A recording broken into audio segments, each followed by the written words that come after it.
हम लोगों ने समझा कि जनता को शुरू में परेशानी हो रही है कागजात ढूंढने में, क्योंकि सभी लोग सोच रहे थे कि सब हमारा ठीक ठाक है।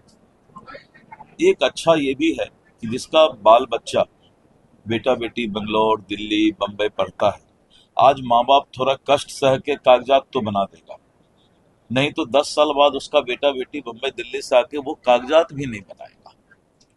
तो थोड़ा कष्ट तो हो रहा है, लेकिन कष्ट जनता को हो रहा था तो जनप्रतिनिधि को भी कष्ट हुआ।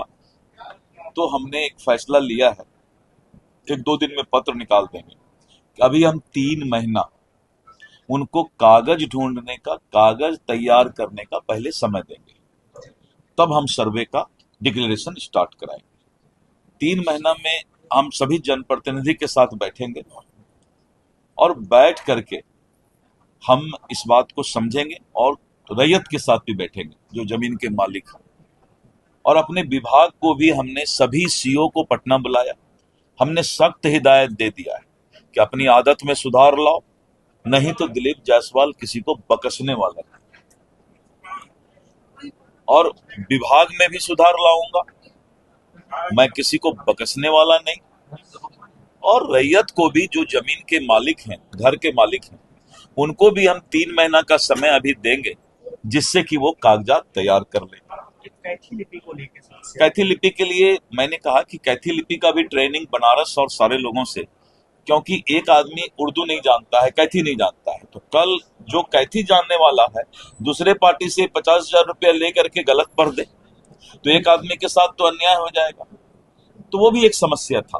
तो हमने अभी हमारा जो है करीब करीब 100 से ज्यादा अधिकारी इसका विशेष ट्रेनिंग कैथी लिपि का ले रहे हैं, और रैयत से कोई गलत नहीं बता दे, इसलिए ओ या हरसई दुर्गई कैथी में कैसा होता है उसको हम डिस्प्ले करेंगे, जिससे कि वो मिला भी ले कि ये आदमी सही कैथी बोल रहा है। तो प्रत्येक सीओ ऑफिस में हम मुखिया को, सरपंच को, सब जगह वो एक भेजेंगे कैथी लिपि का हिंदी में और कैथी क्या होता है। तो ये सारा चीज करने में समय लगता है। तो ठीक इनका भी आया था ये विचार, मैं देखा इनका जब भी कुछ आता है तो सिंहेश्वर स्थान के लिए बोले, मैंने तुरंत ये किया, राजकीय उसको ये करना था। इनका आया तो ये जनता से चूंकि जुड़े हुए हैं तो हमें लगा, बहुत जगह और भी बहुत जगह से खबर आया, तो अभी हम 3 महीना के लिए जनता को समय दे रहे हैं। सर्वे होगा, सर्वे इसलिए होगा कि जमीन का एक बार अगर भविष्य तय हो जाएगा तो थाना में 60% विवाद रुक जाएगा। सिविल कोर्ट में दादा केस करता है सिविल सूट तो पोता को जजमेंट मिलता है, और बेचारा जमीन का मालिक जो है न्याय पाते पाते ऊपर चला जाता है। बंगाल ऐसी जगह में जहां कम्युनिस्ट का शासन जिस वक्त था 10 साल पहले, सर्वे हो गया और बंगाल में सारा चीज डिजिटल है, उड़ीसा में सारा चीज डिजिटल है, मध्य प्रदेश में डिजिटल है, सब जगह डिजिटल है। तो थोड़ा कष्ट तो होगा, लेकिन जो प्रॉब्लम था उस प्रॉब्लम को दूर करने के लिए एक बार 3 महीना का समय और विभाग को हिदायत कि कागजात तुम्हारे पास है तो तुम मांग क्यों रहे हो रैयत से भाई, अगर कागजात नहीं था तो ऑनलाइन रसीद कैसे काटे। तो ये सारी बातों का हल राजस्व मंत्री के रूप में, एक आम जनता के रूप में, पहले राजस्व मंत्री को एक आम जनता होना चाहिए, तो मैं एक आम जनता हूं और इसीलिए 3 महीने का समय हम देंगे। सर्वे होगा, क्योंकि जो जमीन माफिया है या जिन्होंने अतिक्रमण कर लिया है वो लोग ज्यादा रिमर उड़ा रहे हैं कि सर्वे बंद हो जाए, क्योंकि 52,000 एकड़ जमीन हमारा सरकारी जमीन, 50,000 से ऊपर एकड़ जमीन हमारा अतिक्रमण और माफिया के पास है। तो सर्वे होने से वो भेद खुल जाएगा, लाखों करोड़ की संपत्ति सरकार की।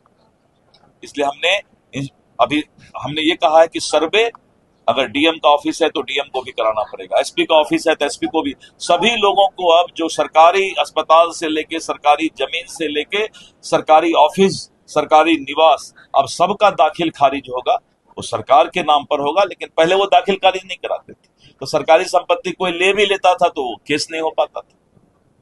अभी हमने एक बहुत बड़ा स्कैंडल पकड़ा और के पाठक हमारे राजस्व परिषद में हमारे विभाग में है, हमने उनको लगाया है इस चीज में कि बेतिया राज की अंतिम रानी निर्वंश थी, उनको कोई बच्चा